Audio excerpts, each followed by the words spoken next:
So it's a great pleasure to have Father Cyril here with us this evening. Thank you. Well, I hope this kind of liberation will not lead the church to a new enslavement, as usually happens.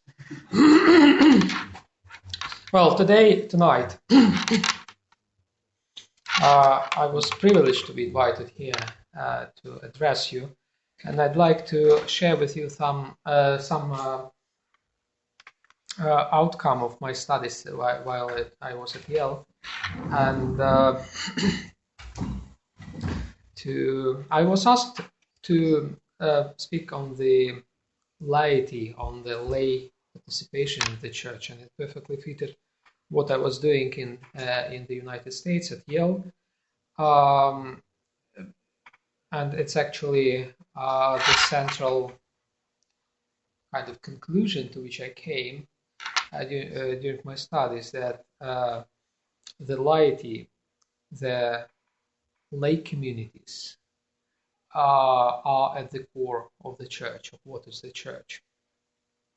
To understand, well, this is not a scientific way of presenting things. You just make a statement, a conclusion, and then you try to prove it. This is not exactly how science works. But I actually first did my research and then came to this conclusion. And I start with this conclusion to you, speaking to you. And now I'd like to develop my argument to prove this conclusion.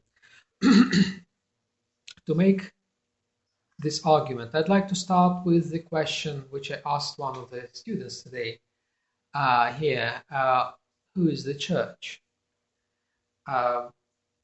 It's the answer to this question seems to be obvious, just on the surface. I'm sorry. Oh yes, I'm sorry. Sorry, excuse me. Just on the surface, but it's not as simple as it seems.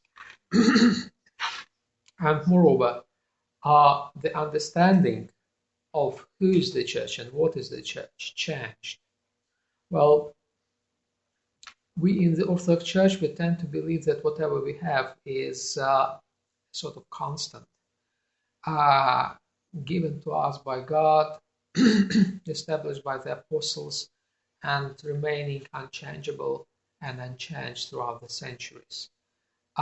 In some sense, this is true, but this is a very simplified truth, because in effect, many things that we believe that never changed, they did change, without us taking notice of this.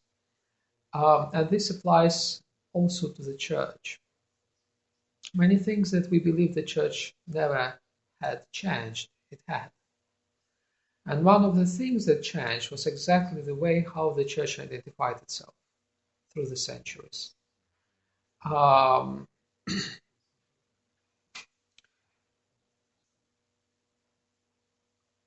What changed was how the church identified the subject of itself, how the church realized, who am I, if the church ever was able to say, am I.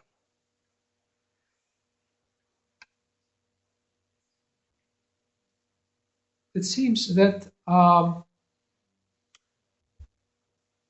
those phrases like the church as I, the self-identification of the church, or self-identity of the church, how the church, when we imagine the church thinking of itself as I, as me, or we speaking about the church as her, as she, or addressing the church as you, those ways of addressing the church seem to be conventional. At a closer inspection, it seems that there is no such a thing as a subject of the church, or a matter of the church, or a personality of the church. Because the church is essentially a community of those who come. It's an assembly of the subjects of the real subjects, and we are the real subjects of the church. When we come together in our togetherness, we identify our togetherness as a subject of the church, but it's not really a subject in a proper sense. It's not really the idol of the church. It's rather a collective I of ourselves when we come to the church. The self-awareness of the church is a sort of mosaic that consists of the reflections of individual Christians on their life together as an ecclesial community. Well, from this perspective, I think it is more correctly to speak about the church not as she, but as it. When we address the church as she, well, we do it out of reverence because we really revere the church. But in ontological terms, so to say, it's more correct to speak about the church as it or as us. It's more appropriate. Well, as I said, the church changed throughout the centuries. And there is another way of putting the church, even though with all those reservations, on the same level as a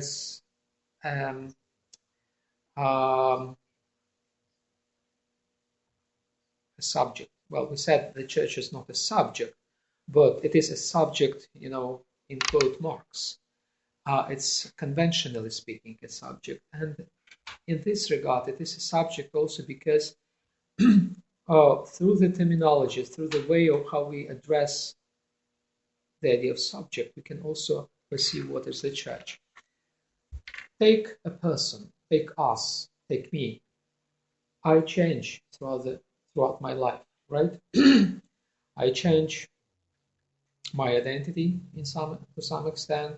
Well, at some stage, I identify myself as a baby, as a child, then as an adolescent, a teenager, then as an adult, senior person. I identify myself first with my parents, then with other family, if I obtain one, then with my children, then with my grandchildren. Then I may identify with the country, myself with the country where I was born, then I immigrate to another country, and I identify myself with the other country. So all those identities change. Moreover, my body changes. Well, the researchers say that the human body renews itself every 7 years or so. You may correct me. And then the question is who I am. What is the continuity of myself? Except maybe the name, but again, even the name changes. For instance, in monastic, as a monastic, I receive a new name, so even my name changes. When a girl marries, she changes her surname sometimes. So the name changes. So what remains unchangeable? All those obvious things with which I identify myself, they change. So what is at the core of myself, of my personality? I think all those questions also apply to the church. We may believe that the church is something unchangeable, a constant, but in effect it changes in the same way as myself. I change, right? Without even noticing this. So it is crucially important to understand what is at the core of the church, which doesn't change. And it is equally important to understand what the church as it changes, what is changeable in the church. Because the variety of things that change in the church is such wide, we can be really surprised. We can be astonished how many things change in the church which we believe don't. And when we come to understand this changeability of the church, large parts of the church that we believe to be constants, we comprehend more appropriately, better, how the church can be comprehensive of the world around it.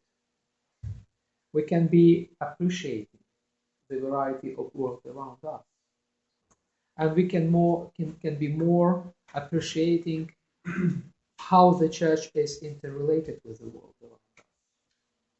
So this acknowledgement of changeability of the church leads us to a more openness in relationship with the world, with the people around us, even if they don't belong to the church, because we recognize dependence of the church on the external circumstances, on what is around it. Or we can even ask the question if there is anything around the church. This is a good question, not an obvious question, answer. On the contrary, when we believe that the church is something, a constant, which doesn't change, that leads us to considering the church eventually as a castle, and we close up in that castle, and we think we are protected in it. Well, this is a wrong feeling, actually, because the moment we begin thinking that we are protected behind the walls of the church, we get exposed to unexpected and unpredictable influences of the world. And we get influenced in the way that we don't recognize, actually. So that is why it is important to understand how changeable is the church and how many things really evolve within it. And one of the things that evolved in the church, in the history of the church, was the way how the church perceived itself. What I would call self-awareness of the church. That's exactly something that changed. And it's very interesting. Very interesting. It's curious how it changed, and it's helpful for ourselves to not to be encaged, not to be enclosed within the cages of certain perceptions of the church which were harmful to the church, but to use the bad word, to liberate ourselves from those cages and to really be adequate in understanding what is the church. So let us start with the beginning, with the apostolic times. So how the apostles understood what is the church. Even the apostles didn't have a common understanding. There were certainly a couple, 2 generations of the apostles that followed Christ. There was a senior generation of the apostles like Peter, and a junior generation, junior apostles like John. So even among the evangelists, we find differentiation between the understanding of what is the church. The earliest understanding, but again, the earliest recorded understanding of what is the church, which goes back to the middle of the 1st century, which was not the earliest possible Christian understanding of what is the church. It was quite a later one. Just imagine in the apostolic terms, 10 years later meant an age, meant incredibly long time. And we speak about gaps in 20, 30 years, which was really an era. What during the Middle Ages or in modern era happened during centuries, in the apostolic age happened during years, if not decades. So the earliest recorded self-perception of the church is the one of discipleship. And it reflected exactly the way how the apostles communicated with Christ, how they surrounded Christ. They were disciples, and their community was a community of disciples. The church was a discipleship. Disciples were quite different from the rest who conversed and communicated with Christ on a daily basis. Imagine hordes of people surrounding Christ. And among them were a few figures who actually not just listened to him, but heard him, who followed him, who gave up something important for them to be with Christ. So those were disciples. And the idea of discipleship is reflected in the Synoptic Gospels. All three Synoptic evangelists, they speak about the first community of the disciples, and the idea of the church as discipleship is exactly discerned in the Synoptic Gospels. Then when it comes to John, we have a different situation. John wrote his Gospel in the end of the estimation is the end of the first century, which meant, at least 2 or 3 generations passed. And Christ became a past, actually. He was a figure, just imagine, who for us is a person who lived in 1940s? Well, whoever he is a historical figure for us, right? Even those who are senior among us, they were born probably at that time, but cannot remember that person. So Christ became the past on the one hand, and his coming back, which he had promised, didn't happen. So the generation when John wrote his gospel was a generation of those who were grown up as the people who never saw Christ, but only heard of him. And they began losing hope that they would see him when he comes back. Something that the first generation of Christians were firmly believing in, that Christ would come just, let us wait just a couple of more months. Okay? So, and this didn't happen, and the generation started growing that thought that it might not happen during our lifetime. So it meant that they had to reconsider their relationship to Christ. It was not anymore, a personal witness, a personal discipleship. The bond that connected them with Christ was not anymore a personal experience or an expectation of the personal experience with the physical presence of Christ. It was something different. It was faith. That's why John spoke about faith that allows people who never saw and would never probably see Christ have faith in him. Faith thus created another concept of the church, the concept of fellowship. Yes. And the discipleship changed into fellowship. Fellows are those who for whom physical presence is of their fellow Christians, not of Christ personally. And yes, they believe in Christ, and faith is the basis of their coming together. But whom they see are not Christ or his apostles, but other Christians who come with the same faith and the same, feelings. And their togetherness, physical presence of the people who believe in the same things, this shaped a new idea of the church as fellowship. The church thus became somehow departing from the initial concentration on Christ only. It began developing the idea of church as something sufficient, something not exactly identical with Christ himself. Thus, what is called ecclesiocentrism became growing up.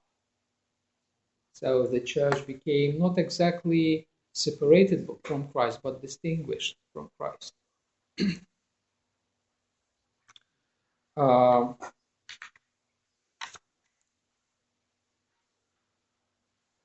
and this idea of the church became expressed in the writings of Sankt Ignatios of Antioch, and later on in the writings of Irenaeus of Lyon.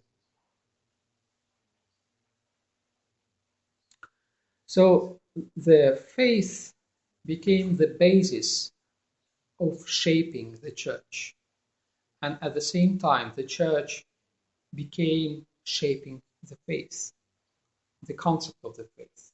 The very idea of faith changed from the initial Johannian idea of seeing, feeling, having Christ, presence of Christ through faith in my personal life and in the life of the community. It gradually became reduced to faith as a set of doctrinal beliefs, of concepts, ideas about who is Christ. This shift of the idea of faith occurred under the pressure of the challenges from the heretical groups. They were not called yet heretical, but they were quite different from the church. And the church became shaping the idea of its distinctiveness from those who believe differently, who do not share the same understanding of who is Christ, like Gnostics or other misinterpreters of the gospel. At this stage, the church adopted exactly the definition which we know now. I believe in one holy apostolic church, Catholic and Apostolic Church. Well, we consider this credo's definition of the church as something universal and unchangeable, but it reflected exactly the situation at the end of the 3rd century and beginning of the 4th century, before Constantine even. So even though it happened under Constantine, but because the reflection is a bit retarded, a bit delayed, this definition reflected the situation just before Constantine, before the emergence of the church with the empire. So we already have a somehow reduced definition of what is the church, or the definition that addresses the problems of the time. Even though they were so successful, those definitions, that we believe now that they are universal. They universally describe the church, but initially they were not intended as universal descriptions of the church. They were intended as the characteristics that address the local problems of the time. And they actually address those problems in a quite successful way. Well, the things changed. Well, just to make the final conclusion concerning this, when the church identified itself at the Nicene Council as one one holy Catholic and Apostolic Church. So,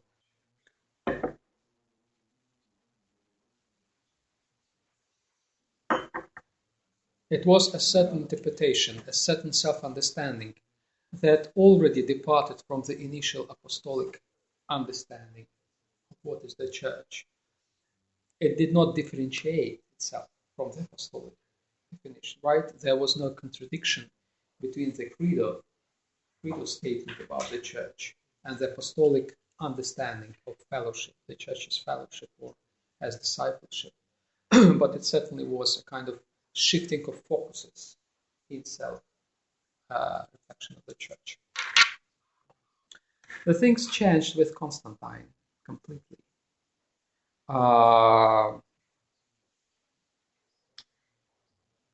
What happened under Constantine. In result of first recognition of the Church by the Roman Empire, and afterwards the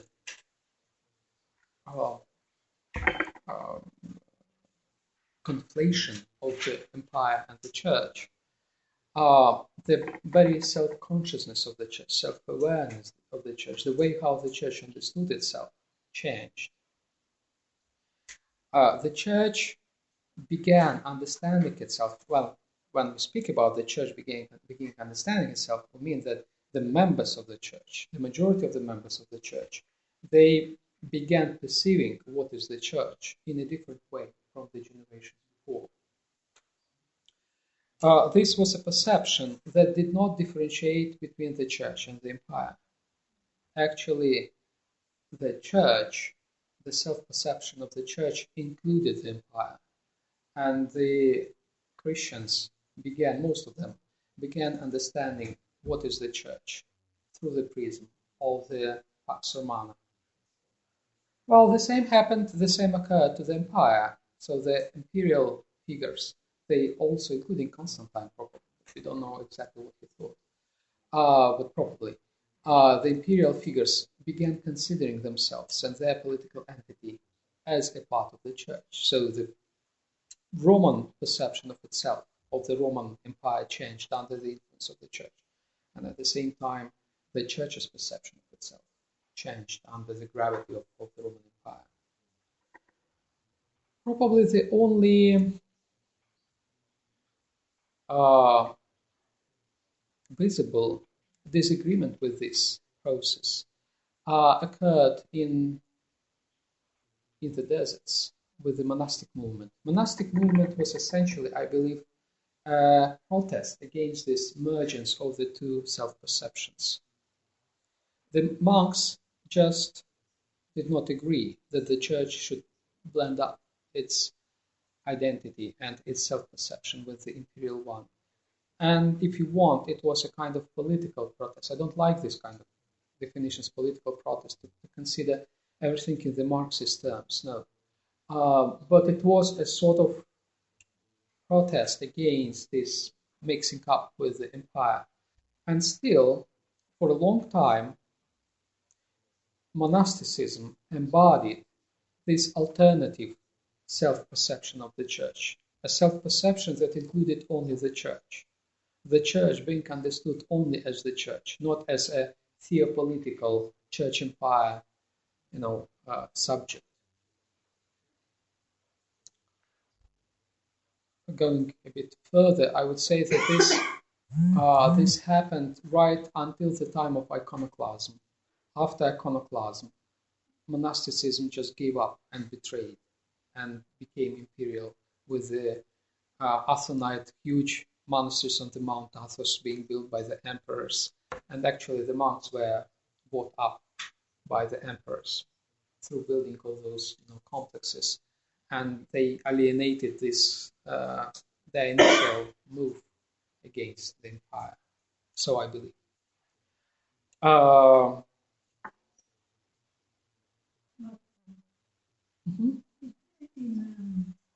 Later on, it was yes, we will speak about this a bit later, when the general emancipation of the Church from the state happened, and then monasticism also came back. But it's quite interesting that, since you asked this question, it's very interesting that, say, if you take the modern monasticism, monks, Mount Athos, for instance, or the Russian monks. Well, most Athonite monks dream about Byzantium, the imperial, grandeur. Modern Russian monks dream about, Russian Empire, Tsar Nicholas II. It's exactly the opposite from the initial monastic movement. They dream about, this kind of symphony with the state, something that they opposed when they appeared as a movement. This is an awkward, I think, phenomenon. You mean that the monks is thinking on political side more than spiritual side? I don't say this. Sometimes they spiritualize the political. They say Byzantium was a kind of holy Byzantium, like heavenly Serbia or holy Rus. And but it's a way of speaking on politics, unfortunately. Well, my point is that at some stage monasticism radically departed from its initial impulse against the mixing up with the empire, and actually embraced the empire and sacralized the empire. But this is a different story. It's not exactly our story here. Our story is the church.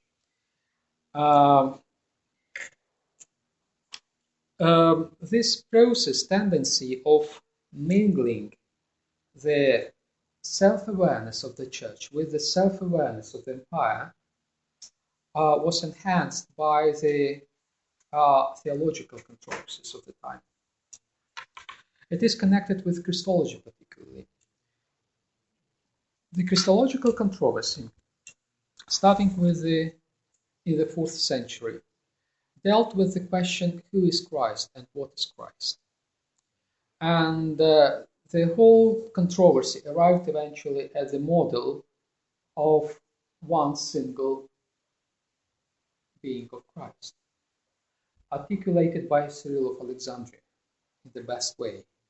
And Cyril of Alexandria certainly is the most authoritative figure in theology.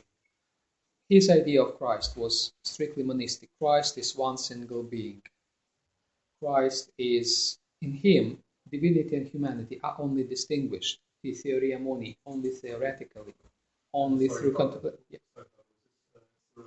Of Alexandria, yeah. He was a great saint. I admire him. I think he was the best theologian of the time. So. And it happened that this Christology of him enhanced this mingling of the two self-consciousnesses, self-awarenesses of the church and of the empire.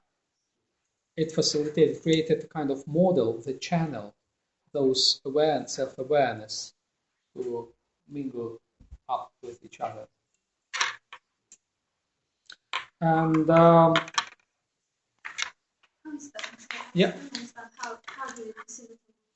In a very simple way, if you consider the church as a kind of divine component and the state as a kind of human social component, then if you see Christ as one single being with one consciousness, one I, one hypostasis, where in whom the human nature and the divine nature are only distinguished theoretically, but in effect constitute one thing, this leads you exactly to the conclusion, yes, the same happens to the church and the state, in the projection, in the political projection of the doctrine. Okay?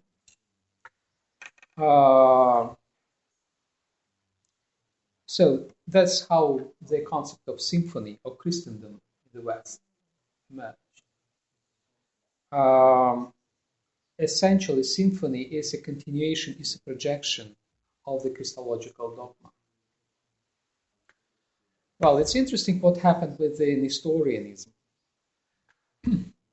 As you know, Nestorianism was a doctrine that radically separated the divinity and humanity in Christ. Nestorius insisted that Christ had two subjects, the divine and the human, two prosopha, two persons, two hypostases. And it's interesting that Nestorianism was planted eventually and survived in the Persian Empire. The empire which was not Christian, and where the church, in order to survive, had to develop a kind of relationship that we know now. Imagine the church in the secularized society is ours, where the church cannot be mingled up with the state, right? Well, they coexist as two individuals, even legal identities, right? In the same way, the church existed in the Persian Empire under the conditions of the, Zoroastrian, but actually they were eclectic and very quite tolerable to different religions, political authorities. And Well, I think Nestorianism, their Christological model helped them to survive there. Because, well, as Christ was two separate subjects, in the same way the Nestorian Church was a distinct, separate subject from the political subject of the empire. So that's how Christological models work in the political world of the late antiquity and Middle Ages.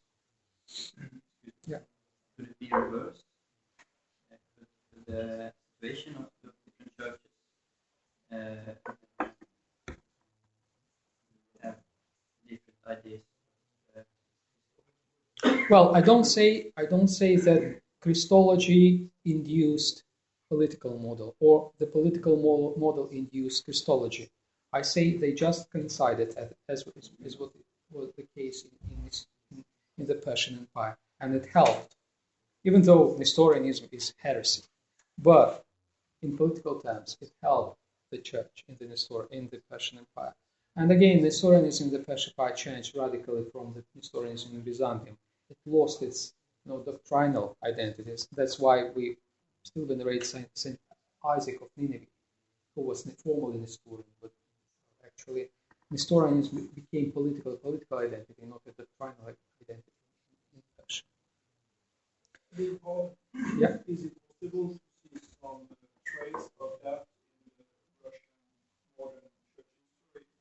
With, on the one hand, the Soviet, which was completely different from the church, and today's situation where the church is completely. Well, the Russian situation is completely Byzantine, just Byzantine model.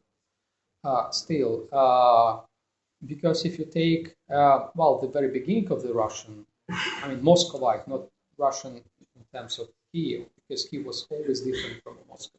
In terms of models and political models. The first models were brought by Scandinavians, by Swedes to Kiev. But if you take Moscow just repeated what happened in the Balkans in the 12th and 13th century.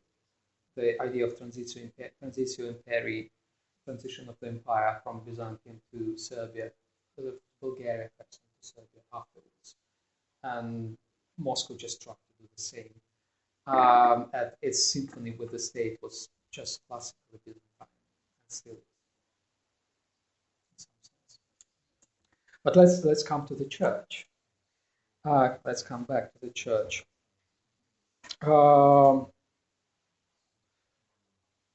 So the conjunction of the church and of the state became so close that the church even perceived itself in political terms. The ecclesiological terminology of the time, the words, the terms that the church employed to express itself, were borrowed either from Neoplatonic tradition or from the political realm. From the Neoplatonic tradition was borrowed such a word as hierarchy. Hierarchy occurs for the first time in the 5th century in the vocabulary of the church. And it's a Neoplatonic term. And the words that the church started using for its own structures, like metropolia, metropolis, like diocese, they were the words from the political lexicon of the Roman Empire. They were actually political structures of the empire imported to the church. Still, if you want to see the rites of the Byzantine court, go to any archieratical liturgy, and you will see everything in every detail, which is imperial. So the same was with the language of the church. And it's interesting that the major reflections on what is the church occurred not by the splits between the church, but the splits between the church and the state. Say, the great schism, really great schism, that split the church, Byzantine church or the Roman church of the time, into two pieces. One piece on the one side, the Church of Rome and the Church of Constantinople, and on the other side, the Church of Alexandria and the Church of Antioch over Chalcedon, right? Which happened in the 5th century, didn't provoke any ecclesiological reflection, no discussions. What happened to the church as church? On the contrary, Augustine wrote his most important ecclesiological treatise, De Civitate Dei, about the city of God, after the western part of the Roman Empire collapsed and the relations of the church with the empire radically changed. So you see two things: a great schism in the church, no ecclesiological reflection, no discussions, and shaped, relationships of the church with the state, and immediately a splash of ecclesiological reflections.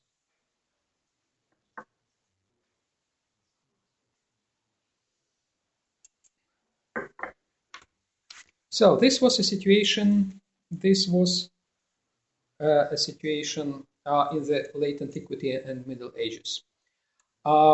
As I said, from the Neoplatonic thought, such concepts as hierarchy were introduced to the church vocabulary, and we have Pseudo-Dionysius exploring the hierarchies, the celestial and the earthly hierarchies.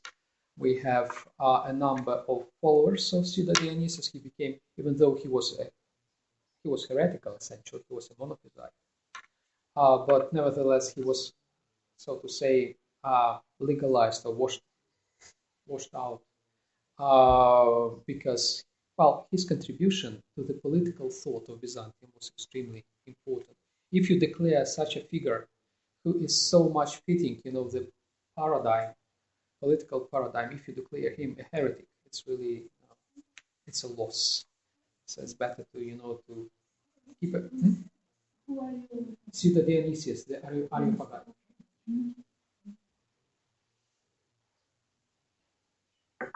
He was not, if not a monophysite, he was a monomagite, certainly. In his 4th letter to Gaius, it's obviously that he believed in one energy. One energy, energia, Christ. Something which was condemned by the Byzantine Church 2 centuries later.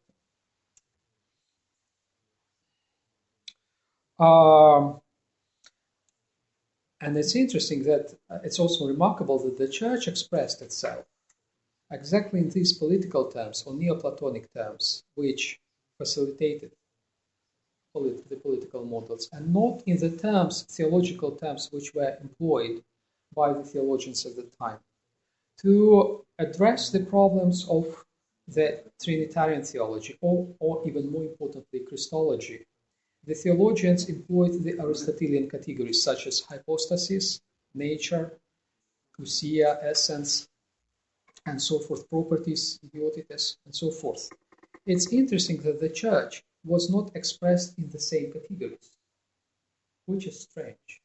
Because if the church was considered a theological category, it would have been expressed in theological terms, in which other theological problems and issues were expressed, but it was not. It was rather expressed in political terms. This is another important indication that proves my point, my hypothesis that the church and the state mingled up in their self-understanding. Let us speculate now, and let us imagine what would have happened if the church expressed itself in normal theological categories of the time.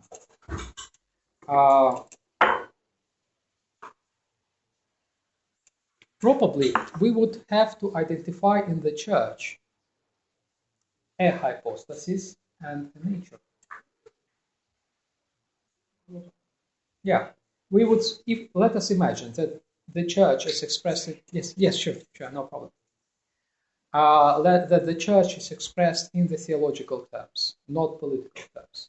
Then we need to apply to the church the theological terms of the time, hypostasis of nature, right? And now let us see how it would work.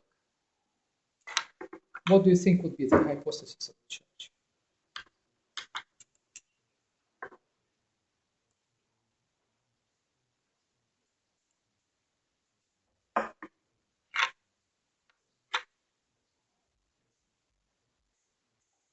Oh, do you have any idea? Well, say 5th, 6th century, the growth of the Byzantine scholasticism. The nature of the church is divine, but the people of God. It's close, but the thing is, what is nature? What is considered as the nature? Nature is something which is common for the concrete, real manifestations or incarnations of the nature. Hypostasis is anything which exists concretely. Say, there is a hypostasis of this table. This table is a hypostasis of the nature of the tables. It means that this is a concrete manifestation of the nature of the tables. There are other tables, but they share the same nature in the sense that they share the same qualities. They have like this desk, top desk, they have legs, and you can sit at them, right? That is the feature of the tables. The same is with the humans. All humans participate in the same nature because they are exactly the same. They have 2 legs, 2 hands, 1 head, they can speak. Every human being is a church. Yes, exactly. Or, in ecclesiological terms, it's a community. Because community is a real thing. Community is real people that come together. Okay? And the community is the hypostasis of the church. And they are hypostasis of the single nature of the church because they feature the same features, properties. Eucharist, coming together, works of charity, the same faith, beliefs in Christ. So if the community share the same features, they belong to the same nature. Hence is the common nature of the church, which does not exist as such. And this is exactly the why the Roman primacy, as it is understood in terms of Vatican I, is wrong. Because the Catholic perception of the universal church and the Pope as an embodiment, a visible kind of head, an embodiment of this universal church, would mean that the nature has its own hypostasis, a part of other hypostasis. That the nature is real as such, without hypostasis, you see? Mm-hmm. So, in these terms, the Roman primacy doesn't work. Sorry, but you repeat that again. The reason why Vatican I theology is wrong. Yeah, because say if we speak about the tables as hypostasis of the nature of the table, right? We cannot say that there is a tableness which exists separately from the concrete incarnations of the nature of the table. This is a concrete incarnation of the nature of the table, right? But there is no atableness which we can touch and see and approach. Something that essentially, if we apply these terms, terminology to the church, which means that, well, the church has churchness which exists separately from the local churches, manifested, say, in the Pope of Rome. Okay? So, understandable? Right. Sorry, Father.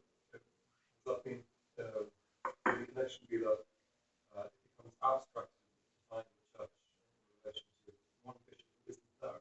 Yeah. You need to define the church in such a way that the church is wherever the Eucharist is by one bishop. Yeah, exactly. That's a good point. If we apply this this image, it means that yes, the presence of bishop is necessarily, because the Eucharist is celebrated even by a priest in the name of the bishop, right? As concrete if it's local. Yeah, becomes it's abstract, local. it's It's local, yeah. But look, in real life,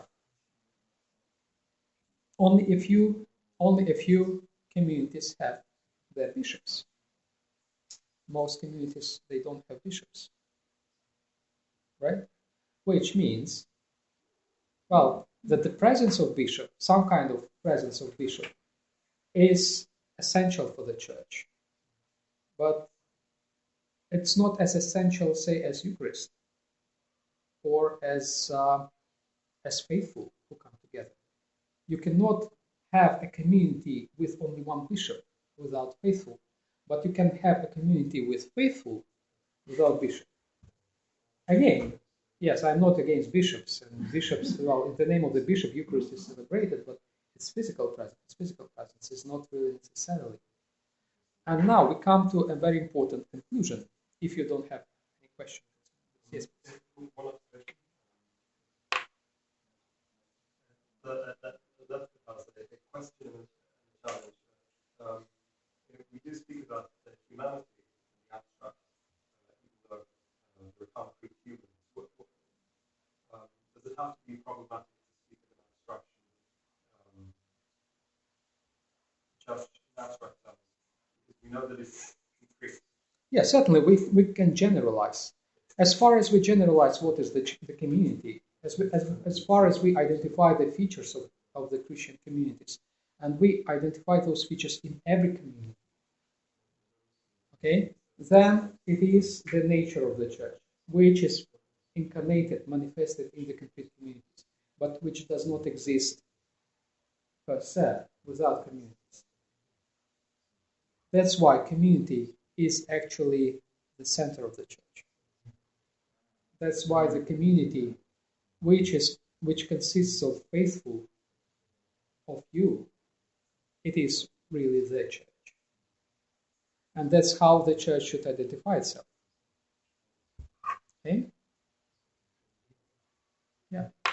Is it possible to say that the church becomes as a happening when we are coming together? Exactly. The church, there is no such a thing as a thing of the church, right? The church is a relationship. The church not a thing. The church not a matter. The church is not a subject, a kind of I, but it is a relationship. Relationship is real because relationship consists of the people who come together and somehow related to each other. Okay? This is like the cases where we are 2 or 3. Exactly. That's exactly what Christ said about togetherness. That where 2 or 3 of you will come in my name, there I will be. That's exactly where the church is. Yeah. There's another comment. That one definition of the church, based on this, is the definition of the church is the world in change, in transformation. Yeah. The world in transformation. Yeah. But, and that means that it's us. We are the church. Exactly. The body of Christ. And together we are the world. Yeah. In transformation. Absolutely so. Absolutely. Yeah. Well, that's how we would explain the church in traditional theological terms of hypostasis and nature. And that's how it would have been explained if it was not connected with the state, with the empire. But it was connected with the empire, and eventually it developed in tune with the development in the empire. What happened especially in the later period of the Roman Empire and during the Middle Ages? Imagine a principality, a medieval principality, somewhere in Germany. What was the state there? The state was the monarch and his nobility. Okay? The rest were just serfs. They served the nobility. There was a distinction between the upper class and the lower class. circumstances. So the identification of the medieval state or of the medieval community was primarily with the leadership, with the monarch and with the nobility around him. The same happened to the church. When the church identified itself with its leadership, in tune with the developments in the society, all the society was also encouraged to develop in this way from the church, that had the same kind of tendency of identifying itself with the leadership, with the patriarchs or bishops or priests. That's how the stratification of the church happened, where different strata, layers, tiers of the society separated from each other. And the church became understanding itself as the body of priests, ordo clericorum, the bishops, the patriarchs, but not the people. Okay? And you see, in traditional theological terms of hypostasis and nature, it was the people, the community, which were the hypostasis of the church. Bishops were not quite the hypostasis because in most communities they were absent.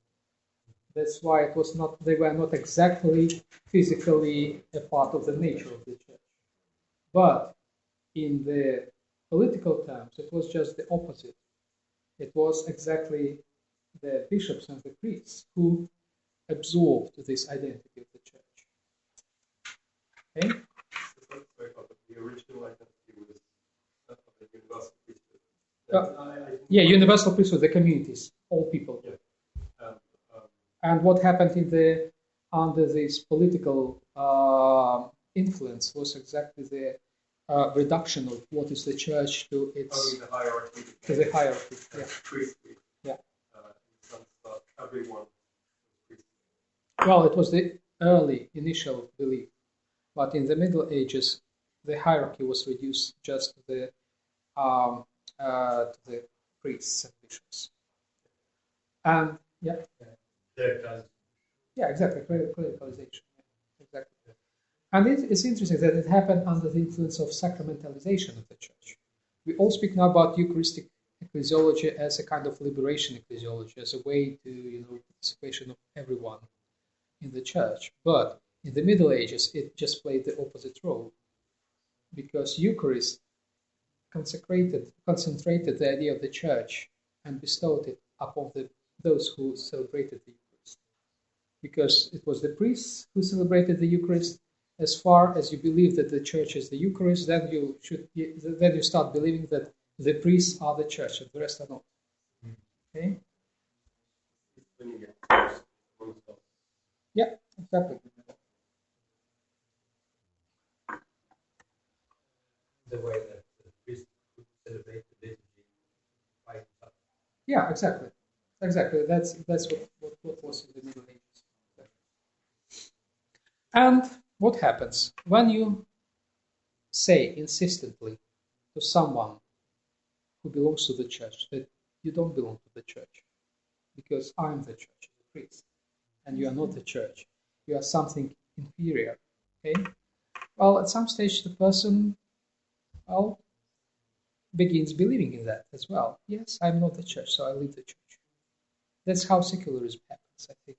It's one of the reasons of secularization. Clericalization is a way to secularization, because clericalization is exactly the reduction of what is the church to its clergy.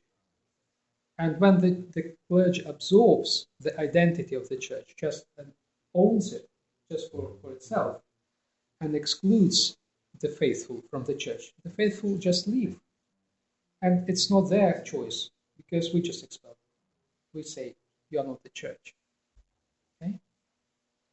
Well, secularization was not that bad thing. Only. What secularization did was that secularization returned the church to itself. The secularization first meant that the state tried to escape from the church. The church was, especially in the medieval Europe, was so powerful that the state wanted just to protect itself from the church. and to get secularized. This eventually led to the process of separation of the church from the state when the state became more powerful.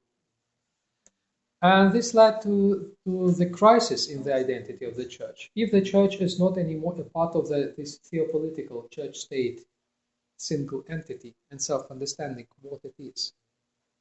And that's how the church began realizing what it is in effect, truly. So the church came to itself, began realizing what it is, truly, only under the pressure of secularization. And this is a great benefit of the Enlightenment, I believe.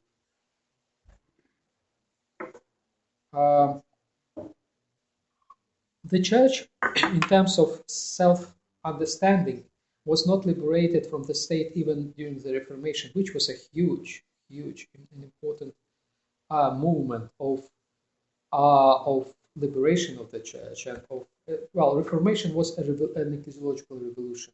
It brought the church back to the focus of the theological reflection. It brought the church back to the life of the church, actually. But it did not separate the church from the state. It just shifted the loyalties, political loyalties from Rome to the German principalities, say, the British crown, and it didn't really change. It didn't really change the self-understanding of the church as separate, as distinct from the state. This happened only under the influence of secularization and enlightenment. The Western Church went through a very difficult process of finding itself. The Eastern Church went this way a bit easier in some sense. Well, I believe that the Eastern Church developed in a positive sense and discovered many new things about itself faster than the Western Church. The Eastern Church more quickly and more eagerly than the Western Church came at terms with its state. That's true under Constantine. But the Eastern Church equally faster and sooner adopted the models of, came back to the communities and to participation of lay in the church and to re-including the faithful to what was believed to be the church, to the identity of the church. This happened not because the Eastern Church wanted it to happen, but because of the Ottoman conquest of the Byzantine Empire. When the Ottomans, the Turks, conquered the Byzantine Empire, they created a situation where the church could not anymore rely on the state and could not identify itself with the state. It had identified itself with the communities on which it became dependent, economically and in many other senses. So communities came back to the church as early as in the 15th century in the East. So with other words, we can say that the pressure of the new religion. Yes, exactly, Islam. And this happened even early in the Middle East. Yeah. So the Middle East, the churches of the non-Chalcedonian traditions, in particular, they were even sooner to embark on this new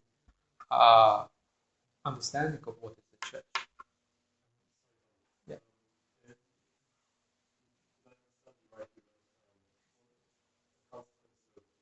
Yeah. Yeah.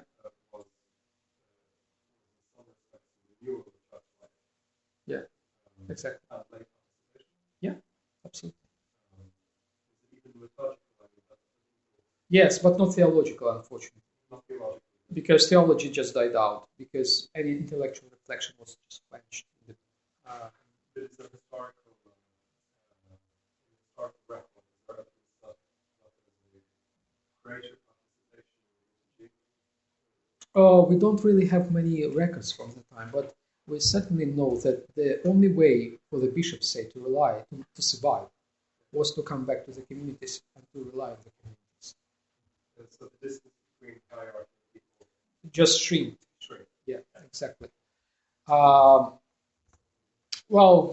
as with the Reformation, which gave a very important impulse a bit later, almost a century later, well, less than a century later, to re-inclusion of the communities to the church,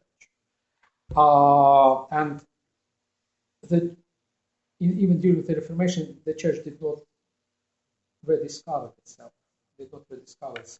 Nevertheless, because of the new political alliances with the new local principalities.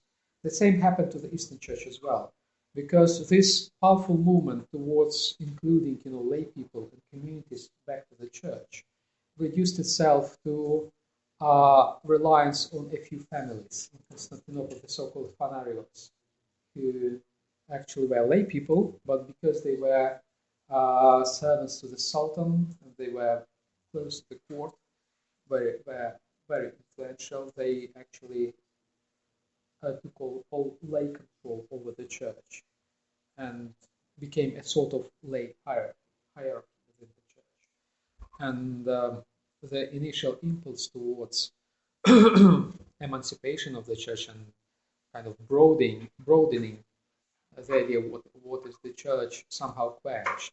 It re-emerged with the movement in the 19th century which opposed this panariotic, Constantinople kind of dictation in the Balkans, when the new Slavic, well, first the Greek church, and then the Slavic churches like Bulgarian, Serbian, Romanian emerged in the Balkans. And those churches were really, we could call them, well, a bit roughly speaking, kind of socialist churches, because they were not only about national revival. They were mostly about people's revival, about bringing people back to the church and the church back to the people. And as early as in the beginning of the 19th century, the so-called clergy laity congresses became gathering together and deciding for the church, with very important participation of lay people. Well, in Marxist terms, those churches emerged as a kind of middle and lower class movement against the upper class Greeks, Constantinople, Panariot controlled church. And they wanted actually to include all people in the life of the church, in the decision-making process of the church. And they opposed in this way against the failed emancipation of the Church of Constantinople. Well, in some sense, they also failed because they reduced again this emancipation process to nationalism. Nationalism is nothing else but a distorted form of people's participation in the life of the church and identity, new identity that the church has adopted for themselves. On the one hand, the churches broadened their identity. They were not anymore just the hierarchy, they were also the people. But this broadened identity turned into a national identity, which was against a reduction of what is the church. Well,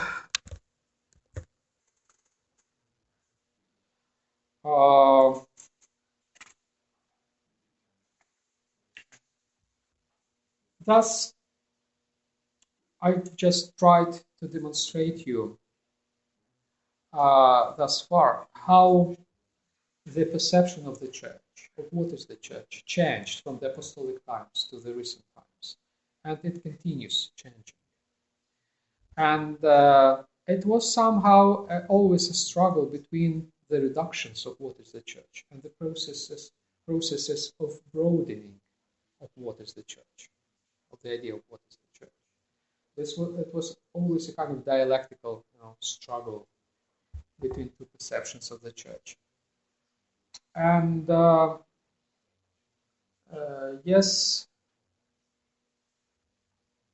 it continued always with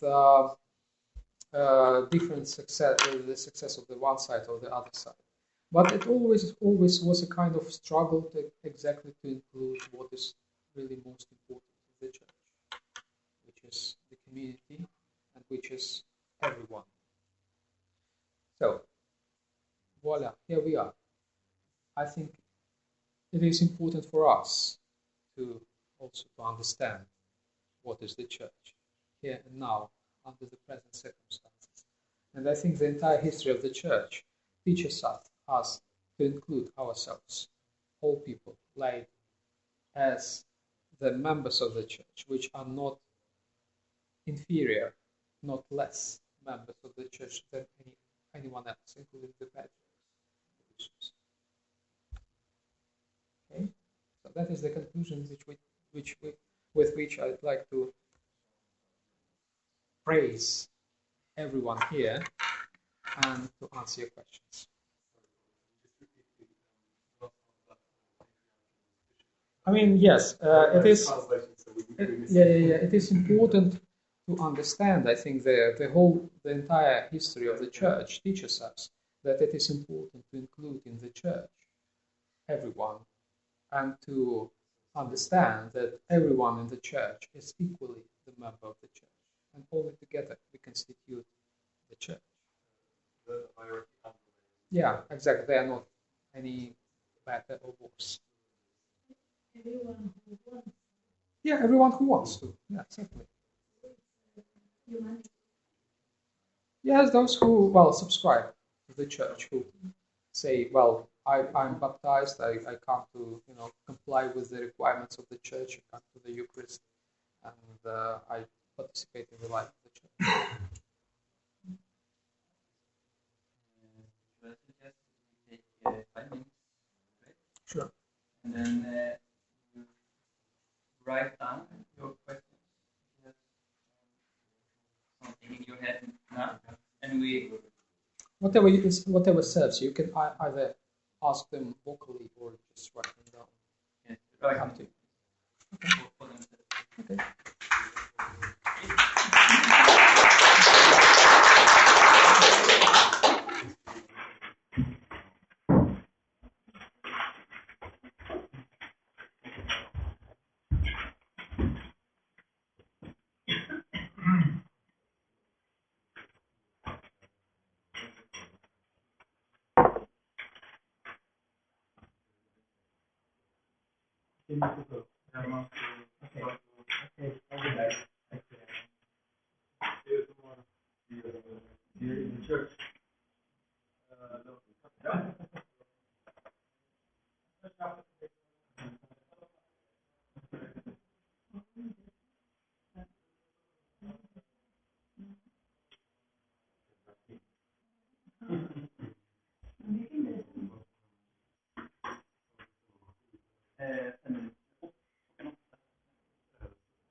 det råkar hänga ihop. Det är Sahara som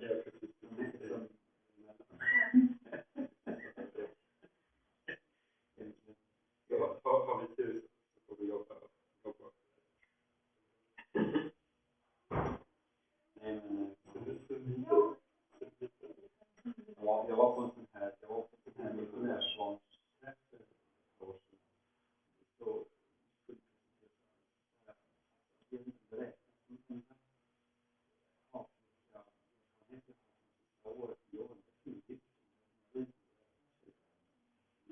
räknas klart. Det är liksom sitter ihop med det. Men om det verkligen gör det så... Ja, ja.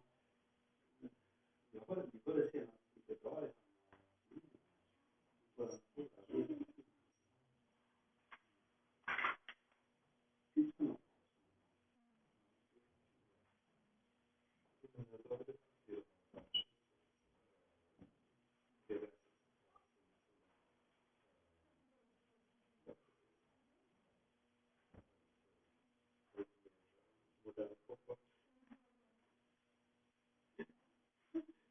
men de har ju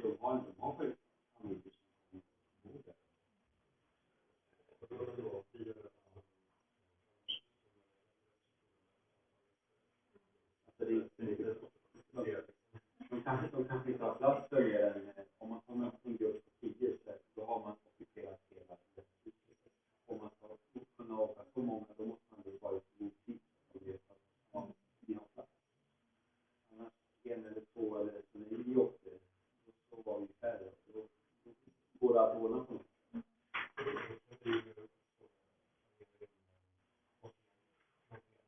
Absolut.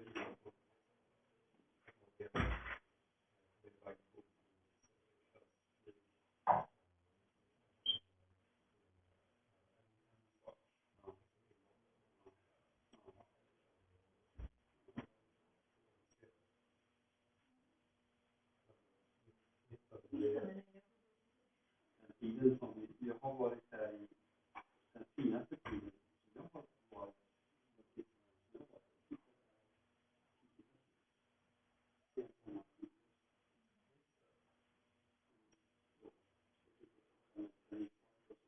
det är en fin tid. Även sommaren, under sommaren uppehållet är det en fin tid.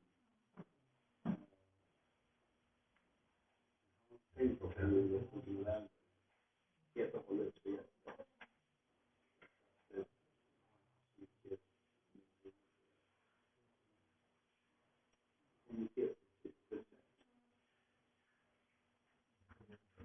men vi var ju där nu senast. Det var ju tidigt. Det var jättefint. Det var något september.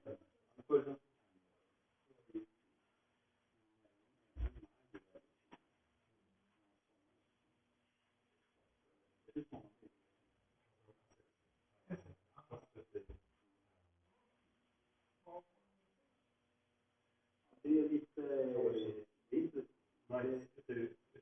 ja, det är en liten by. Man åker landvägen till lång och det är inte mer än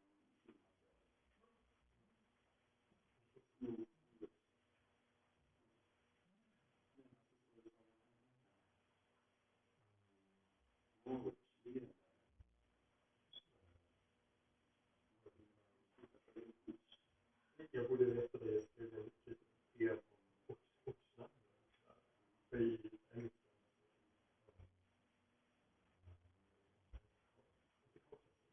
jo, just det.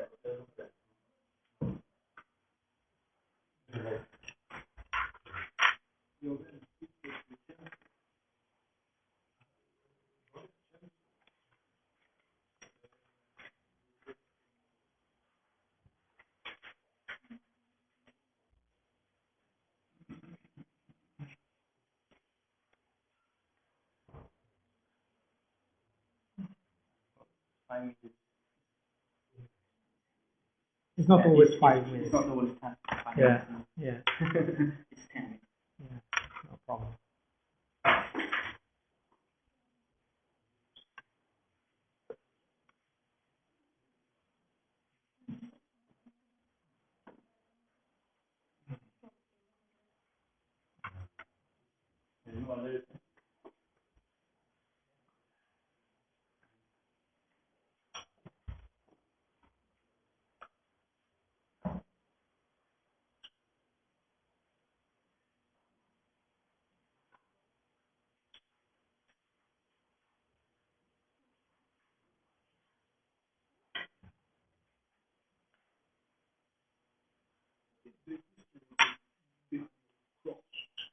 Oh, it's a magnificent cross. Yeah, it's a Polish cross actually. I was presented by the primate of the Polish church, Metropolitan Sava, on the occasion of his 10th service as the primate of the church.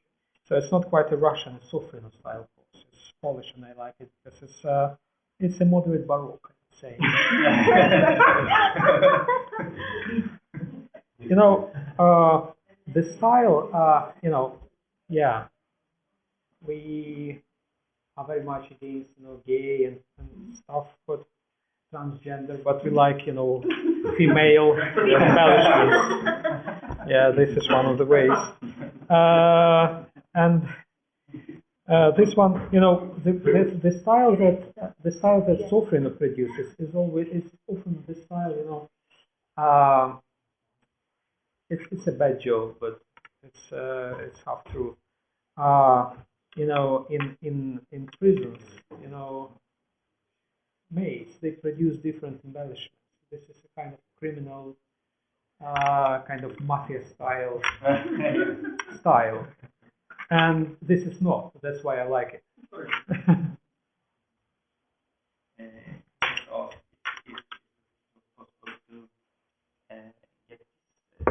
Yeah, certainly. Well, actually, I should confess you that I've combined pieces of introduction and conclusions from my book, which is coming up. And well, the book will be published hopefully, and then I could share it. Well, the entire, you know, I tried to condense my entire argument of the book, you know, in a very short presentation. But I'm thinking of, you know, of making maybe a paper.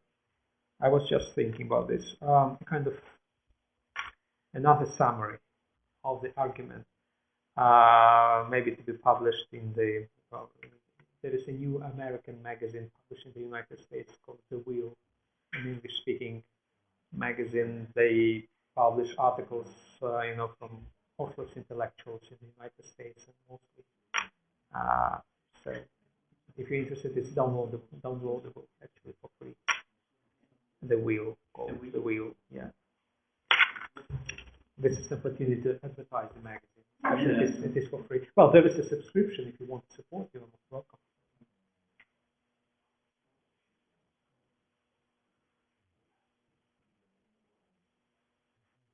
Just to download. Yeah, it has a website, and just the first issue of this magazine has been published. But it's, I think it's quite a good enterprise. And when are you booked?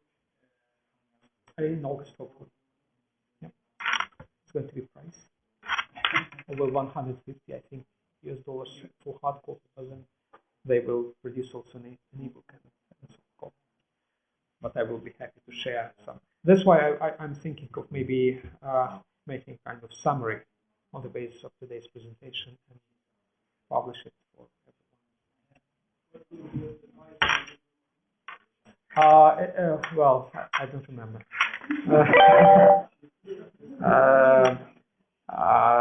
Chronicles on awareness of the church. Yeah, it will be published by Palgrave Macmillan, the American. So, time for the questions. If there are any questions. Jag sa att jag skulle göra en sammanfattning av, finns det behov av det? Eller ett behov av en sammanfattning av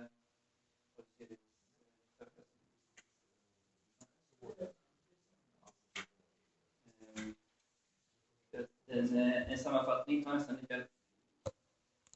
nästan lika lång tid som själva föreläsningen, för det var mycket steg, men om man summerar själva budskapet. I should just do a quick brief summary of your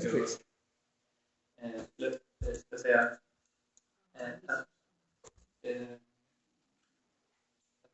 kyrkan förändras utgångspunkten.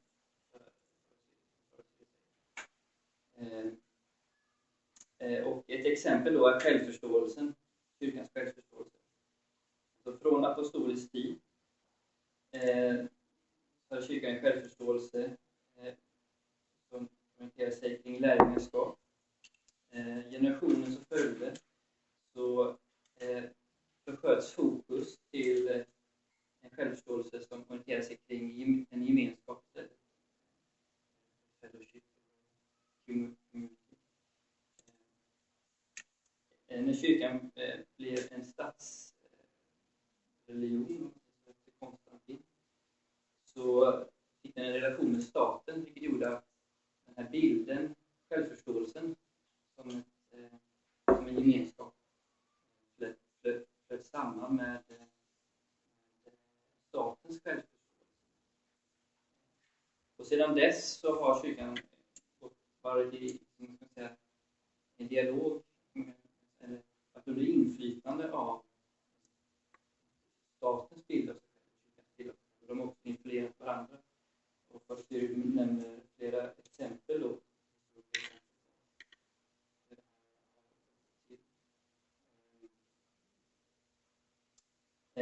Kyrkan har också stått under influens av filosofiska koncept som har bidragit till kyrkans självförståelse. Och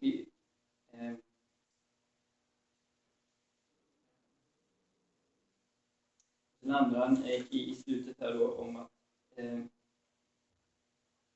historien lär oss då att bilderna av det som vi tror är konstant, bilder av kyrkans självförståelse, har skiftat genom åren.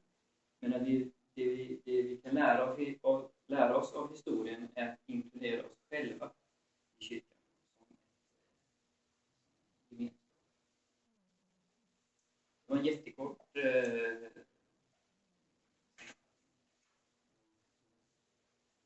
duger det så länge.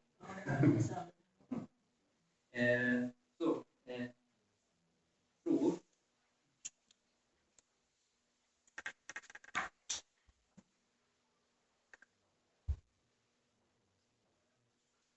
You were talking a lot about the self-awareness of the church. And I would like to begin by if the self-awareness is a way to understand truth about the church. Is there a churchness? Yeah. As there is a one Christ, and the theology is trying to define Christ, and the theology is developing because we are more and more way of knowing. Is the same with the church, or is the church changing phenomenon? Yes. Certainly, Christ is in the center of self-awareness, or should be in the center of self-awareness of the church. Nevertheless, it has been noted by many that sometimes the church departed and deviated from the centrality of Christ, from Christ-centrism. One of the most famous theologians who claimed this danger and denounced this danger and actually claimed the church and called the church to come back to Christ was Karl Barth, and he's particularly famous for this. I think this also happened in the Orthodox world quite often. If you take, say, the sociological ecclesiology of the Russian religious philosophy of the beginning of the 20th century, including such great names as Vladimir Solovyov or Father Sergei Bulgakov, who produced an ecclesiology where the church is a Sophia, a wisdom of God, the wisdom of God, which is a kind of almost a fourth hypostasis of God, and certainly not Christ. Right? It was a way of theological separation of the church from Christ, or a fixation, a reflection of the separation that had happened. historically and led to the revolution and the persecutions against the church under the Bolsheviks. But theoretically speaking, this separation of the church from Christ occurred in the Orthodox world. And it not exactly justified, but it contributed to many other forms of separation of the church from Christ during the 20th century, even up to now, in the Orthodox world. In the Protestant world with Karl Barth, what happened there? Karl Barth was a disciple of Adolf von Harnack, a liberal theologian, German theologian, who applied the method of critical thinking, critical analysis, historical criticism to the church. The way he did it, effectively, not in the method, but in the effect, was similar to the Russian sophological, this idealistic ecclesiology. Because when you criticize the church, well, I like to criticize the church, but the way how Harnack did it was the following, that the church is essentially a social institution. It has nothing to do with Christ, which was a way of separating the church from Christ. And again, exactly against this, Barth claimed to come back to Christ, reinforced, reconfirmed centrality of Christ in the church. And that's why his work is so important even for the Orthodox, I believe. The same was, well, he, in different ways, he was followed by people like Bultmann or Dietrich Bonhoeffer, who also reaffirmed centrality of Christ in the church. So yes, it's another way, even though what is the church? You said the Christ. Christ is the church, certainly, and Christ should be in the center of the church. But he was not always in the center of the church, and the church had to struggle to come back to Christ and to place him again in the center of the church life, and still struggles.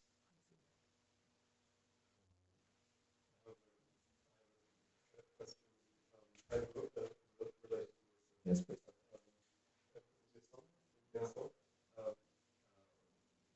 After we said God is within everything, inside everything, outside everything, and it's some when you have this, God is inside everything, is and everything inside everything. No, sorry, God is inside everything. Inside everything, outside everything. Yeah. Does that mean that God is also inside his son just lost him as a child? Does that mean God is within In some sense, demons, they speculate on what God gave to them. I think this is well explained by Dionysius again from the Neoplatonic perspective. Dionysius' point, see the Dionysius point, I don't know who he was. But he said that, well, eventually there is no such a thing as an absolute evil. Because even the demons, they eager to get something.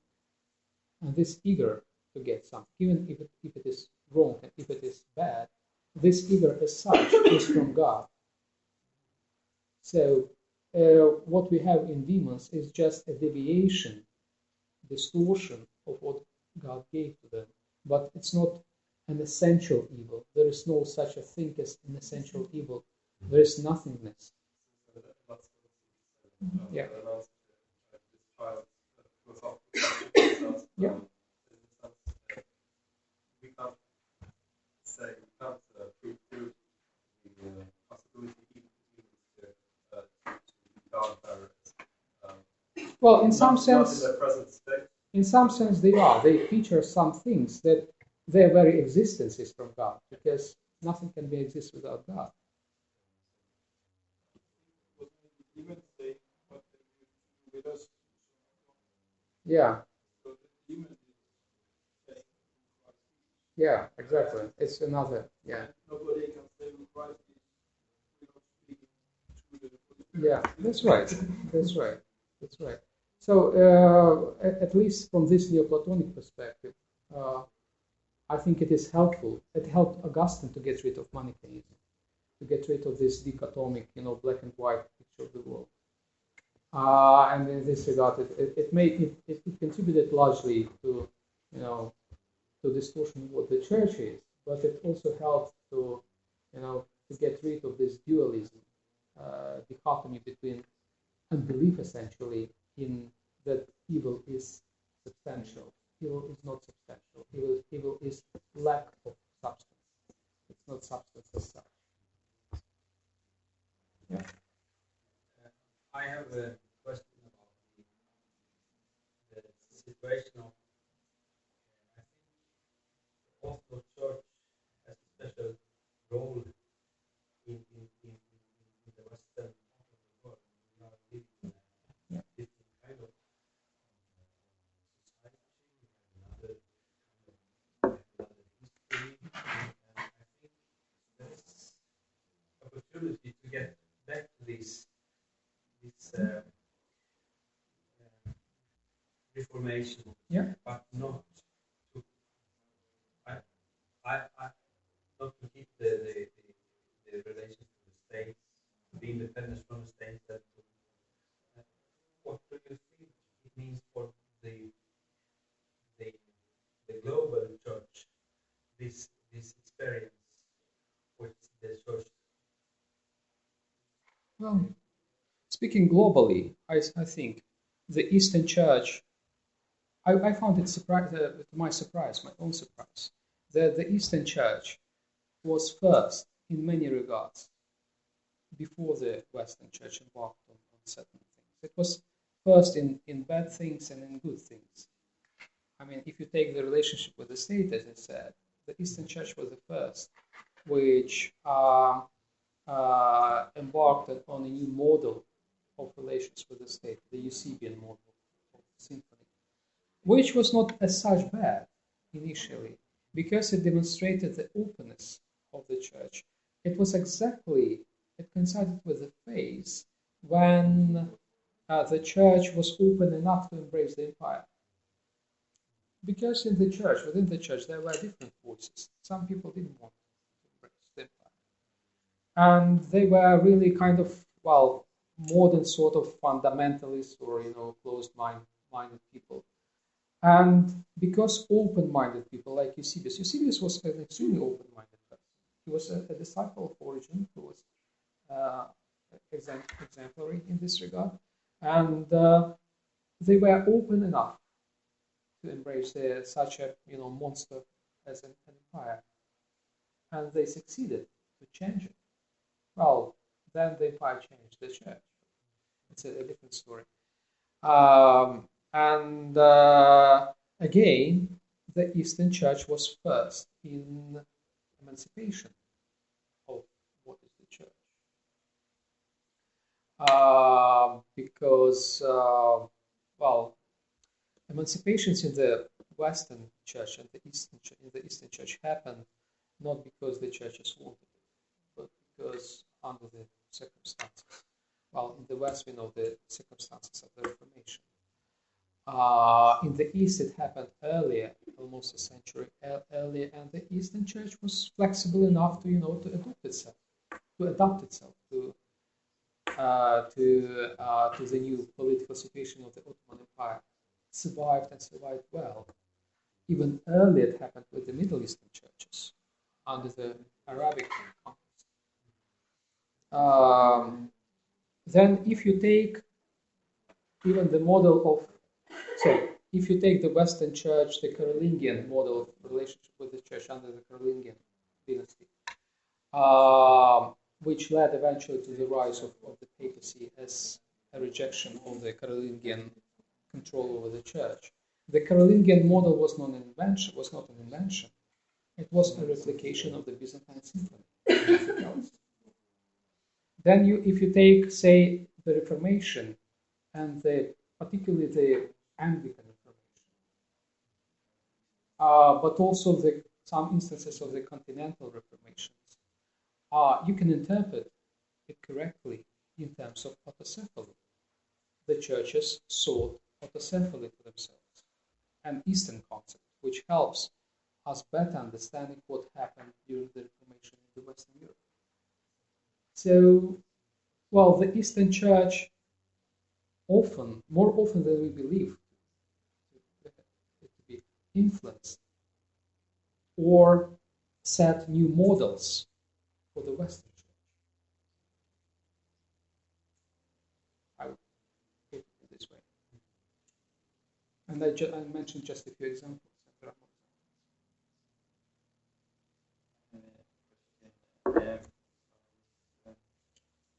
A statement, the community statement, the self-awareness of the church as a community.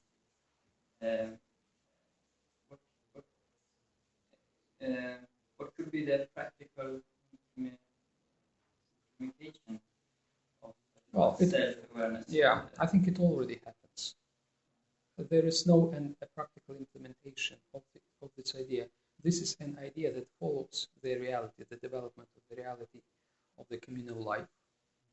You already have a very intensive communal life, as it should be. And theology just follows. So it's not, there is no something that you need to,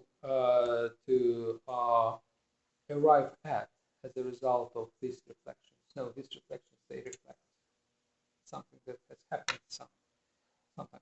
Well, more or less. And what you need, well, what help, what is the, how it helps this theology?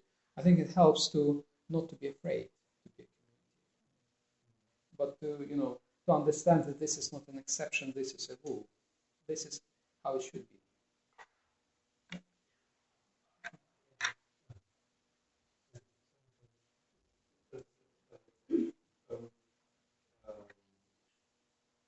Question here. The Byzantine ideal of symphonia. We think it's symphonia. Yeah. Where there was two spheres. The church hierarchy, and the state. Yeah. And where the church took care of the church was given its mandate from the Creator himself. Yeah. And the state is given care of the body, care of the material. But again, by the Creator.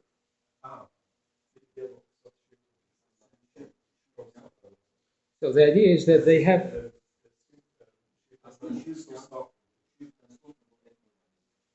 they were seen as one organism. Yes, they were seen as one organism. Moreover, the organism, two elements of the same organism. Yeah. You said that it's the church hierarchy and state hierarchy. Sometimes they intermingle, because starting with Constantine, many emperors believed to be priests or even bishops.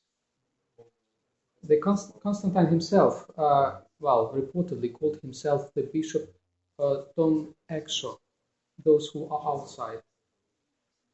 Famously, Leo III from the Isaurian dynasty called himself Vasileus Simi-Keyeres. I am a basileus and a priest.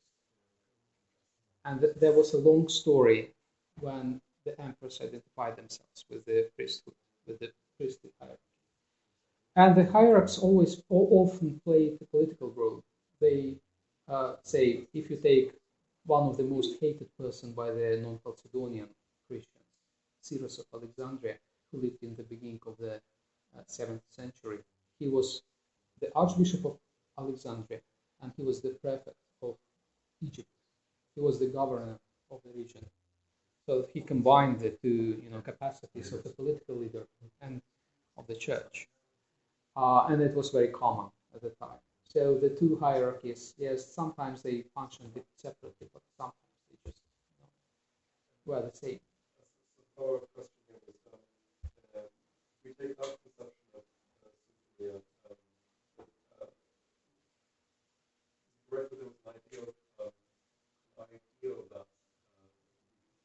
this stage at first would be possible that the two are needed and that they don't have to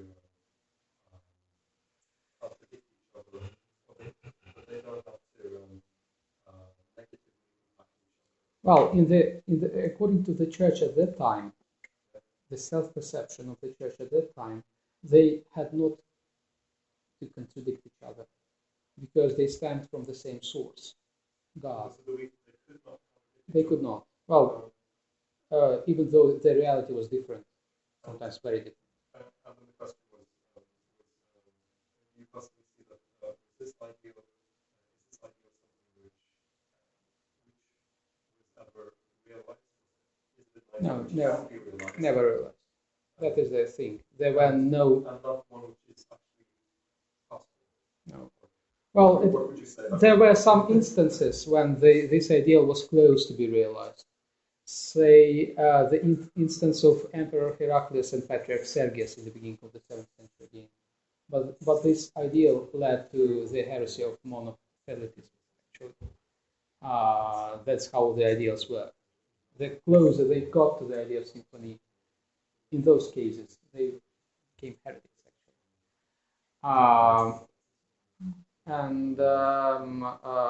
Well, the church at the time believed that it cannot live without the state. Now we understand this is rubbish. It cannot be like that. But at that time, people believed that.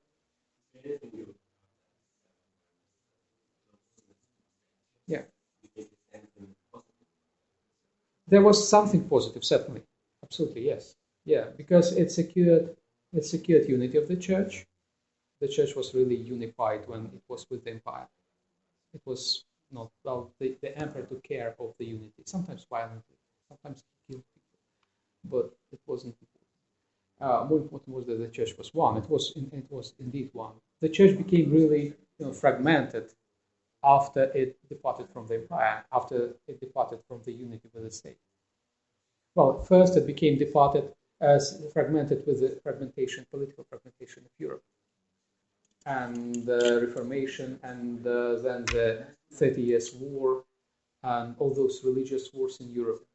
They were somehow interconnected. Yes, afterwards, well, the pluralistic society means pluralism of the churches.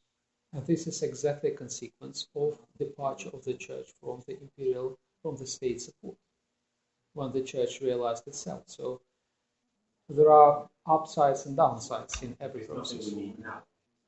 No.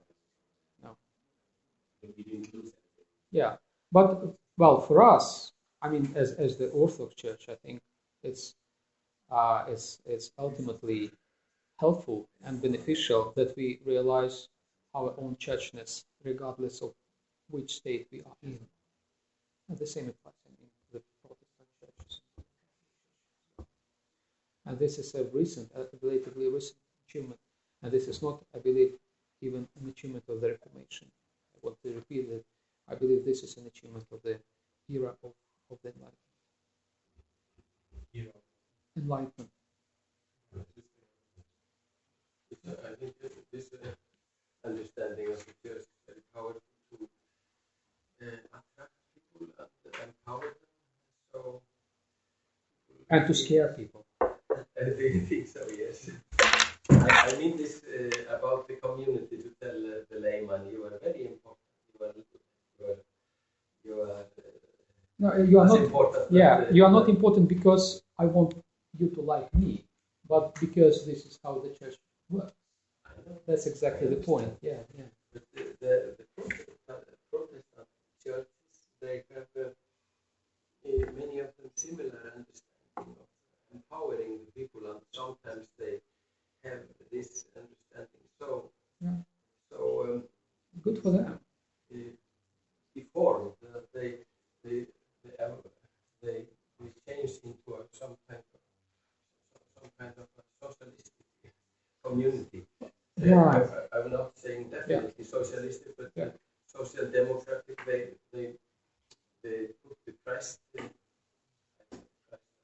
aside, and make their own, Yeah. own idea about goodness, about many things. Yeah. And people, when they go into these churches, they don't understand what Christianity is about. Well, you're But absolutely when right. I meet this idea from you, and the first thing I thought it was very, first and foremost, very beautiful.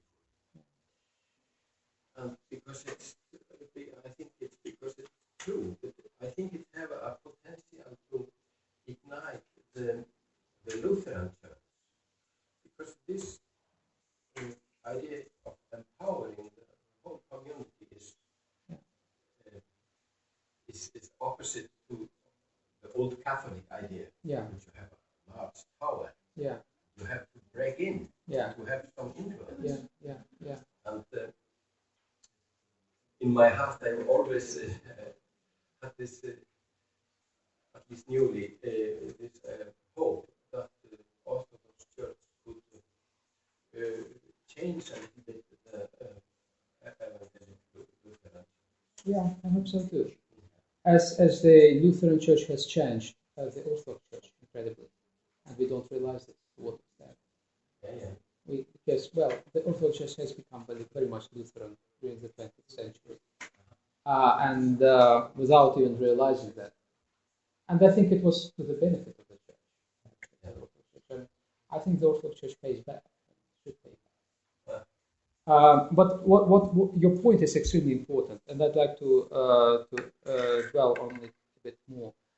Look, if we consider the medieval Christianity as the one which was mingled with the state, with the self-awareness completely mixed up with the self-awareness of the state, what happened in the modern era with the Protestant churches mostly, that in the same way as the medieval church mixed up with the state, losing its own self identity.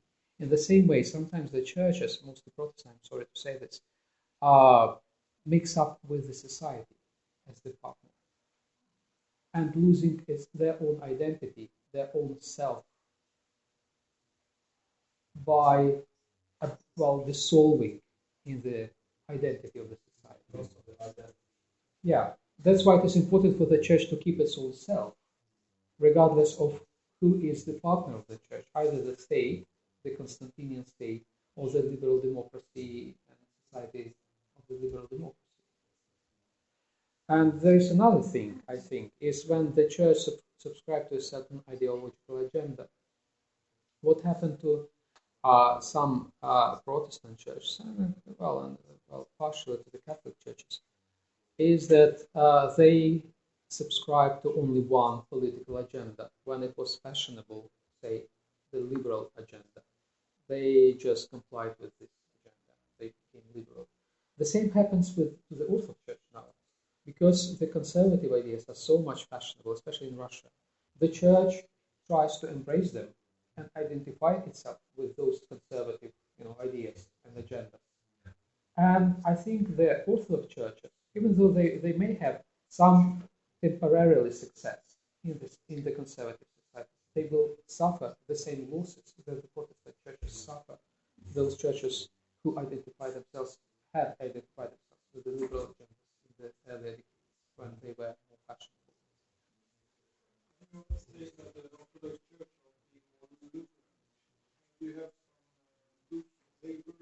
Well, don't you recognize in my ideas Lutheran?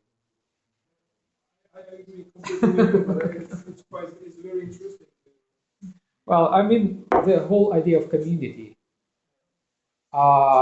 When Luther started his preaching, he wanted to pull down several three walls. I think what we are trying to do, we struggle with the same wall. I mean, wall between clergy and laity.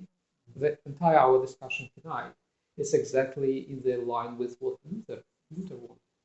If you take that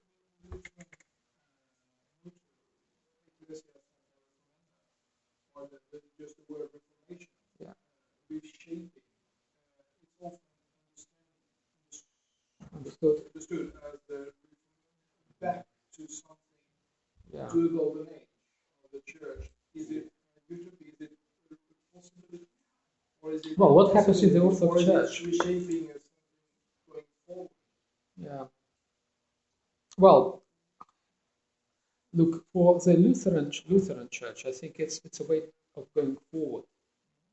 For the Orthodox, it is the way of going back, but it is actually essentially the same direction where we move. We just put this in different ways, different words.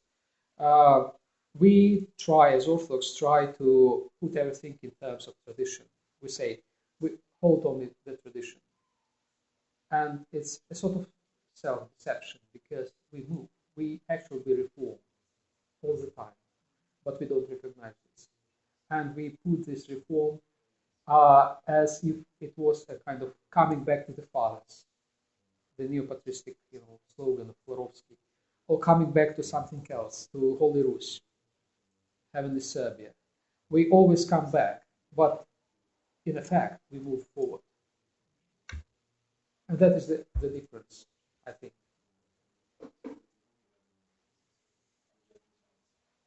So I would say that this Luther's idea that the Church is semper reformanda applies fully to the Lutheran Church. But excuse me, but we should not say this loudly because it will be considered as a heresy. But this is essentially an acknowledgement of what is going on. Yeah. So you said which church? Yeah, I was thinking that you begin the evening with saying that Yeah.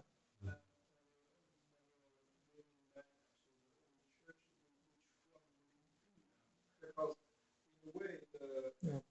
I was thinking that the Protestant churches are in a dichotomy there because in a way they say back to the fourth church, Yeah. where it was fellowship, but at the same time was speaking of the personal relation to Christ, Yeah. and then it's more a discipleship. Yeah. Or are we trying to make the new church, reshaping the church with going forward, not back in the future? Well, this is another illusion to find an ideal model in the past. There were no ideal models in the past. No one stage of the church history was ideal. At every stage, the church faced the same dilemmas and the same problems. And this is providential, I believe, that God gives to the church and to the members of the church every time the same tasks. But every time, at every stage, the people need to find different ways to solve the same problems according to the circumstances. And this is not just Sisyphus labor. No, it's not. To try to reach a point which is unreachable. But this is the way how we are trained to be Christians, how we are trained to be members of the church. So this work of overcoming those problems that every generation in the church undertakes makes us the church. Not statically, but dynamically. We are called to be mature, but we get mature only when we labor, only when we solve the problems. Well, we may have an illusion that we may eventually solve those problems, but this will be suicidal for the church, because the moment when the church solves its problems, well, it's in danger of ceasing to be a church. Or when the church has an illusion that it has solved the problems, this is equally dangerous for the church, because this endangers the church of being the church. The church becomes the church only when it struggles with its problems, which are all the same over time, but should be solved in different ways every time, for every generation. That's why the church is separate from Manda, because it has to renew permanently. This is the image which was used quite as early as in the 2nd century by Hermas in his famous Pastor treatise. Actually, it's nothing else but what Luther said about the church which is separate from Manda, the ever-renewing church. Well, in the image of a lady.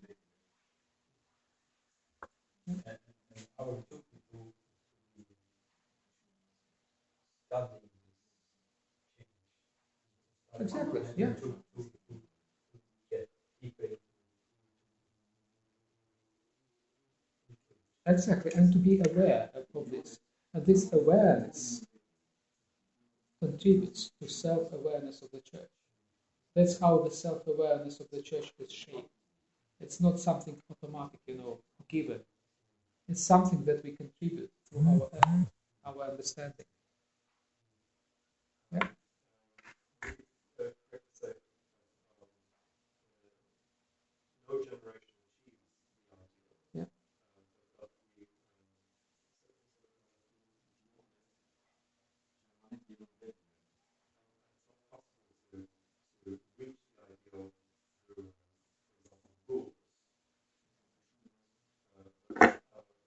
Is the key then we only take personal responsibility for that struggle towards the ideal. Yeah. What makes it possible to reach the ideal close to the ideal Yeah. is personal responsibility. Yeah. But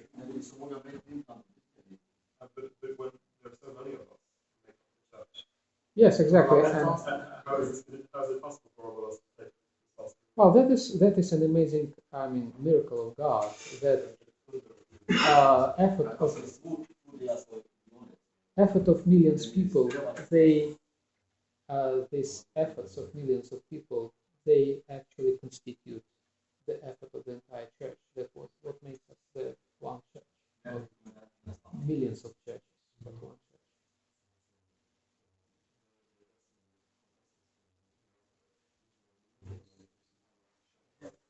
Well, it's about the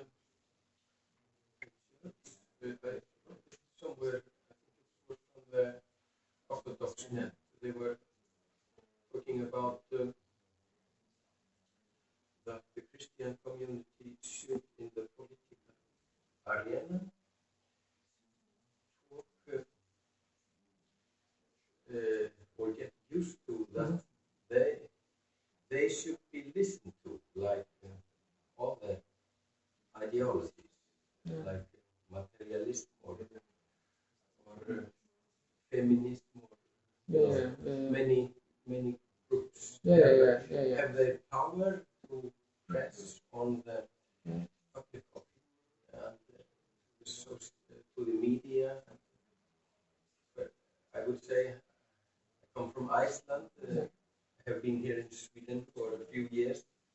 I see that Christendom is Christianity is very much ignored in the media, in the political area.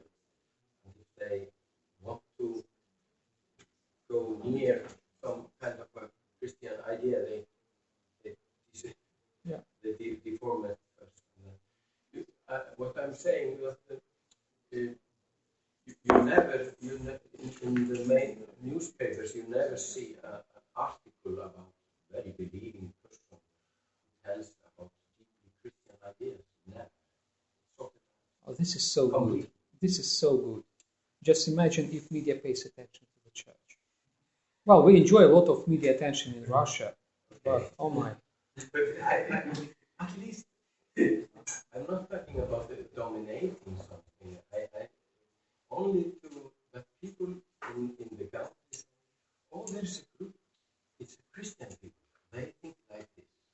At least they think like this in abortions, about prevention, about many things. And we acknowledge they are like this. Yes, we know that. We know their structure.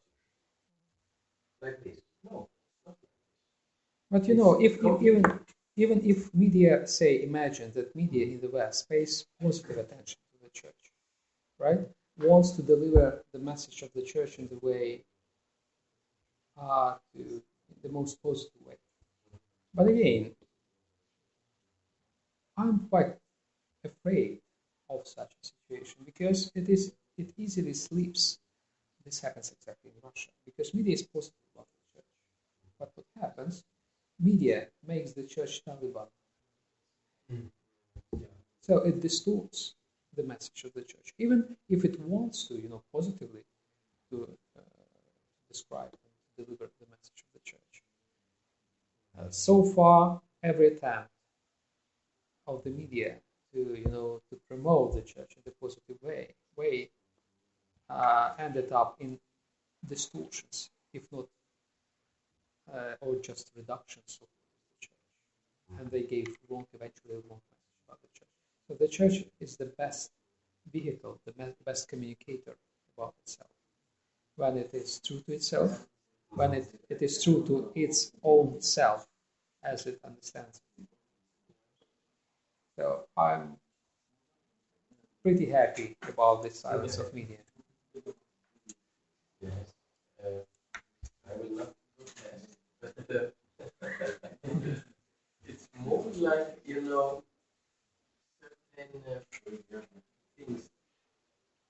Abortion, I don't mean explaining Christianity in media. I mean only certain points that many Christians think. If I take abortion, I don't think that's right. Many people say this. They are afraid to say it in the public arena. Yeah. And they change their opinion. Yeah. So. Well, is that you want to be säger man ens i högre Ja, både högre till tack. ja. Opinions can be expressed. And the Christian opinion is known and not embraced more than normal, but no. That you can say they are Christians and they think like this. People who don't agree with us, they can because it's more like an suppression. You see, people, like say if you take Russia, or if you take Greece, where media cover the Christian agenda, right? Well, now you can easily hear on the Central Russian TV, say, voice of a priest who says that abortion is bad. But in effect, the rate of abortions in Russia is higher than anywhere else. Mm-hmm. And the rate of abortions in Greece, which is supposedly the totally kind of orthodox country, 99%, with coverage of media, is the highest in Europe, in the EU. So, does it help? Some other mechanisms should be working. I mean, if the society is really Christian, if the society is really caring about Christianity, not just listening to TV, but really, Christian, then things change. But if Christians, they are just cultural Christians, they identify themselves with, I'm a Greek, I'm Orthodox, and I don't care about anything else. Then any media